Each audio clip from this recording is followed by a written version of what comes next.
మా నాయకుడు నారా చంద్రబాబు నాయుడు గారు ఒక మాట చెప్పారు.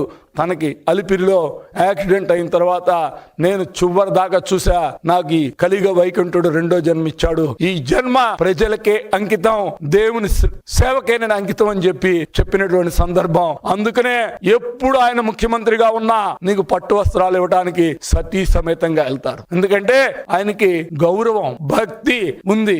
హిందూ ధర్మం అంటే ఓ గౌరవం ఉంది, దేవుడు అంటే ఓ భక్తి ఉంది. ఇవన్నీ ఉన్నటువంటి వ్యక్తి నారా చంద్రబాబు నాయుడు గారు. అదే విధంగా మీరండి, ఒక్కసారి మీ చరిత్ర, చెప్పులు వేసుకుని హోమశాలకు వెళ్తారు, తీర్థం ఇస్తే కింద పోస్తారు. ఎప్పుడైనా మీ భార్యను తీసుకుని వెళ్ళి మీరు పట్టు వస్త్రాలు పెట్టారా దేవుడికి? ఒక్కసారైనా మీ 5 ఏళ్లలో ఒక్కసారి, నేను మీ ద్వారా మిమ్మల్ని అడుగుతున్నా, ఒక్కసారైనా మీరు పెట్టారా? పట్టు వస్త్రాలు స్వామికి ఇచ్చారా? అసలు భక్తి ఉందా? దేవుడు అంటే గౌరవం ఉందా? ఏ మతాన్నైనా మీరు నిజంగానే గౌరవిస్తారా? మీరు నమ్మే మతాన్నైనా మీరు గౌరవిస్తారా లేదా అనేది నాకు డౌట్ ఉంది. ప్రతిదీ రాజకీయానికి వాడుకోవటమే మీ పద్ధతి. మీతో ఉన్నటువంటి బృందం అలాగే తయారైంది. మిమ్మల్ని చూసి సర్వనాశనం చేస్తున్నారు, ఈ రాష్ట్రాన్ని చేశారు. వాటిని సరిదిద్దే కార్యక్రమంలో మా ప్రభుత్వం ఉంటే వాళ్ళ మీద కూడా బురద జల్లుతున్నారు.